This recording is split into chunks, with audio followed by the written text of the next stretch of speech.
శ్రీమాత్రే నమః. శివాయ గురవే నమః. నమస్కారం అండి అందరికీ.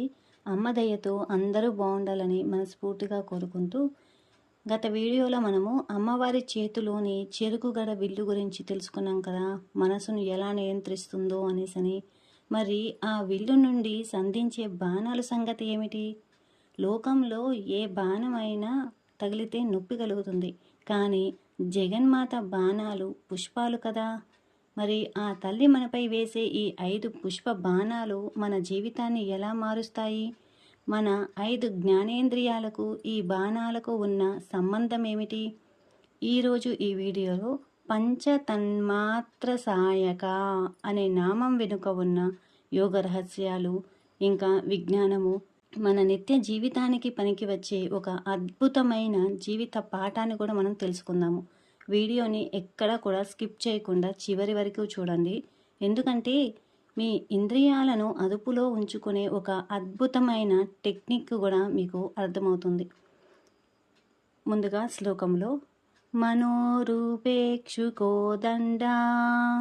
పంచతన్మాత్ర సాయక, అదే నామావళిలో వచ్చేసరికి శ్రీ పంచతన్మాత్ర సాయకాయై నమః అనేసని వస్తుంది. ఇది మొత్తము కూడా 8 అక్షరాల నామం అండి. పంచ తన్మాత్ర సాయక మొత్తం కూడా 8 అక్షరాల నామము. ఎక్కడ కూడా విడదీయకూడదు, మొత్తం నామాన్ని ఒకేసారి మనము పలకాలన్నమాట. ఇంకా ఈ నామంలో ఒత్తులు దీర్ఘాలు చూస్తే కనుక పం అంటే పా పక్కన 0 ఉంది, అంటే అనుస్వారం ఉందన్నమాట. తన్ అంటే తా పక్కన నా పొల్లు ఉంది, కాబట్టి తన్ అనేసని పలకాలి. మా అన్నప్పుడు మాకు దీర్ఘం ఉంది. త్రా అన్నప్పుడు తా కింద రావత్తు వచ్చింది, అంటే ఇది సంయుక్తాక్షరం అన్నమాట. సా ఇంకా కా వీటికి దీర్ఘాలు ఉన్నాయి, కాబట్టి సాగదీసి పలకాలి. పంచ తన్మాత్ర సాయక అనేసని చెప్పి పలకాలన్నమాట. ఇంకా పద విభజన చూసుకుంటే పంచ తన్మాత్ర సాయక అనేసని వస్తుంది. పంచ అంటే ఎన్ని? 5 అని. తన్మాత్ర అంటే శబ్దము, స్పర్శ, రూప, రస, గంధములు అనమాట. వీటినే మనము తన్మాత్రలు అనేసని అంటాము. సాయక అంటే బాణాలుగా కలిగి ఉన్నది అనేసని చెప్పి. అమ్మవారి కుడి చేతిలో 5 పుష్ప బాణాలు ఉంటాయన్నమాట. అవి మన 5 జ్ఞానేంద్రియాలకు మూలమైన తన్మాత్రలకు ప్రతీక అన్నమాట. సాయక అంటే ఇక్కడ బాణం అనేసని. లోకంలో బాణాలు గుచ్చుకుంటే నొప్పి పుడుతుంది, కానీ అమ్మవారి బాణాలు పుష్పాలు కదా, అంటే ఆమె మన ఇంద్రియాలను ప్రేమతో తన వైపు తిప్పుకుంటుంది అనేసని చెప్పి ఈ నామం అర్థం అన్నమాట.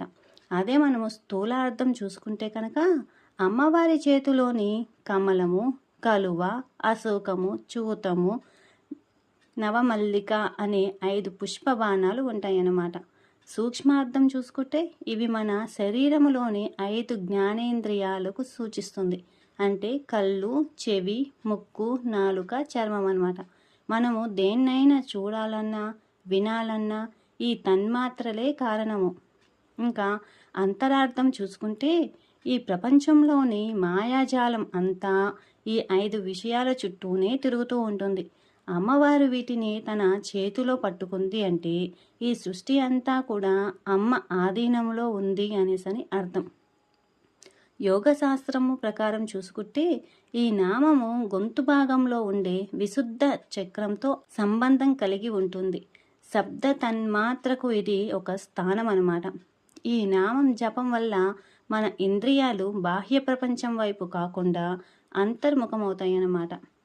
ఇంకా బీజాక్షరాల శక్తి చూసుకుంటే కనుక ఇందులో పం ఇంకా త్రా శబ్దాలు పలికేటప్పుడు ఉదరం ఇంకా నాలుక చివరన ఒత్తిడి కలుగుతుందనమాట. మీరు ఒకసారి పం త్రా అనేసని చెప్పి చూడండి, మన పొట్ట దగ్గర కొంచెం ఒత్తిడిలాగా కలుగుతుంది. పొట్టే కాదు, నాలుక చివరన కూడా అనమాట. ఇది మన జీర్ణ వ్యవస్థను ఇంకా మెదడులోని సెన్సరీ కార్టెక్స్ను ఉత్తేజితం చేస్తుంది. ఈ నామంలోని పం ఇంకా త్రా అనేవి చాలా శక్తివంతమైన శబ్దాలన్నమాట. పం అనేది ఇది వాయుతత్వాన్ని సూచిస్తుంది, ఊపిరితిత్తుల సామర్థ్యాన్ని కూడా పెంచుతుందన్నమాట.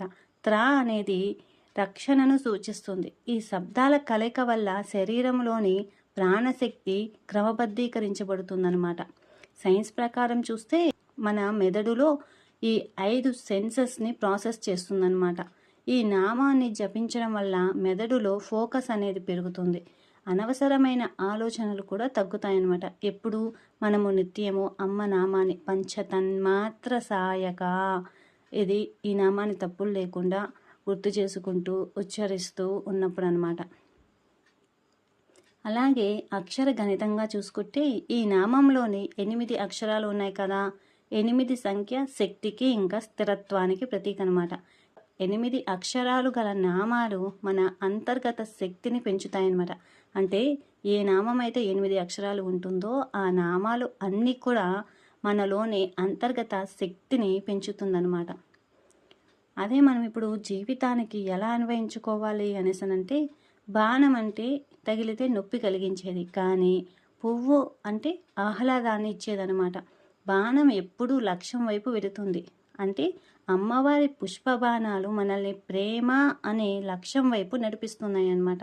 మన మాటలు ఎలా ఉండాలి? మన మాటలు లేదా ప్రవర్తన ఎదుటివారికి బాణంలాగా గుచ్చుకోకూడదు.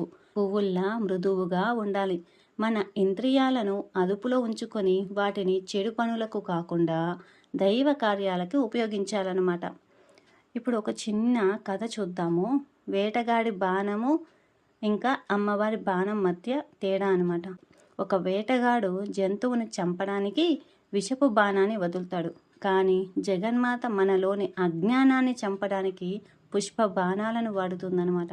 ఒక చిన్న పిల్లవాడు మట్టి తింటుంటే తల్లి కొట్టకుండా వాడికి ఇష్టమైన చాక్లెటో బిస్కెటో ఏదో ఒకటి ఇచ్చి మట్టిని మాన్పిస్తుంది.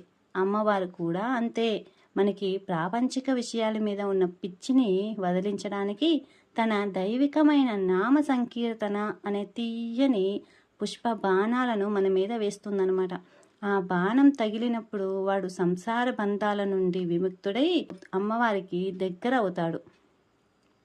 మన కళ్ళు ఒక బాణం లాంటిది. దాన్ని ఇతరుల తప్పులను వెతకడానికి వాడితే అది విషపు బాణం అవుతుంది. అదే కళ్ళతో దైవాన్ని దర్శించి అందరిలో మంచిని చూస్తే అది అమ్మవారి పుష్ప బాణం అవుతుందని. మనము దేని ఎంచుకుంటాం అనేది మన చేతుల్లోనే ఉంటుంది.